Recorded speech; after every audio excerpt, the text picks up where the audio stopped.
Conformément aux exigences de la coopération entre le Bénin et le PNUD, nous voilà au rendez-vous des redditions de comptes des actions menées au premier semestre 2019.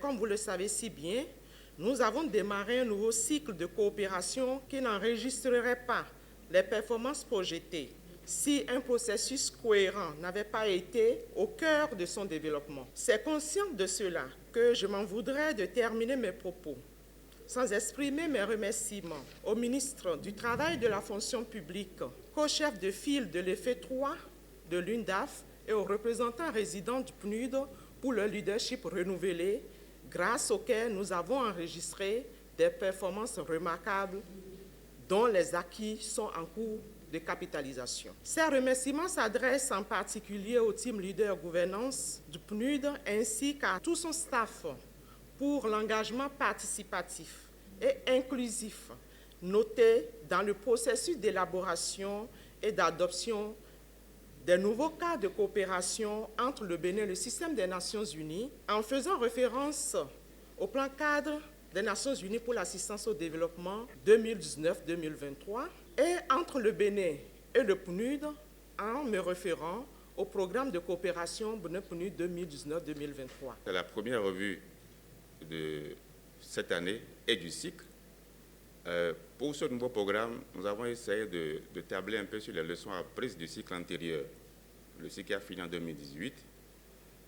Et ces leçons apprises nous ont commandé de mieux structurer nos revues de portefeuille, en commençant par le travail qui se fait au niveau des différents projets et programmes. Et justement, dans le cadre de pilotage et de gouvernance du programme, il est prévu un mécanisme de suivi et d'orientation à deux niveaux. Il y a un premier niveau au niveau projet, qui s'occupe du suivi au jour le jour des différents projets au niveau des partenaires et structures bénéficiaires.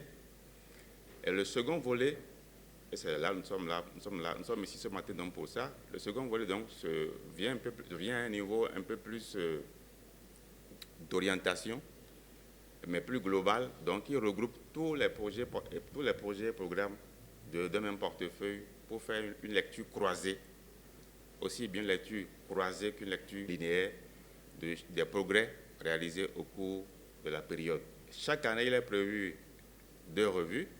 Une première revue qui doit intervenir au plus tard à la fin du mois de juillet. C'est vrai que nous sommes aujourd'hui le 6 août. Nous sommes plus ou moins dans les délais.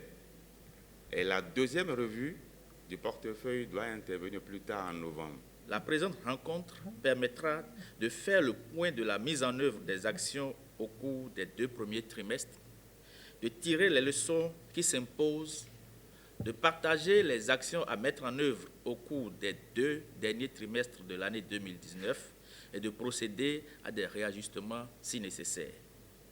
Chers participants, au cours de cette revue, vous aurez à examiner les rapports de programme des différents projets et à faire des recommandations pour une amélioration des performances des 10 projets d'ici à la revue annuelle. Donc là, je ne doute pas un seul instant qu'au sortir de ces travaux, vous formulerez des recommandations allant dans le sens de l'amélioration ou de l'atteinte des objectifs préalablement escomptés.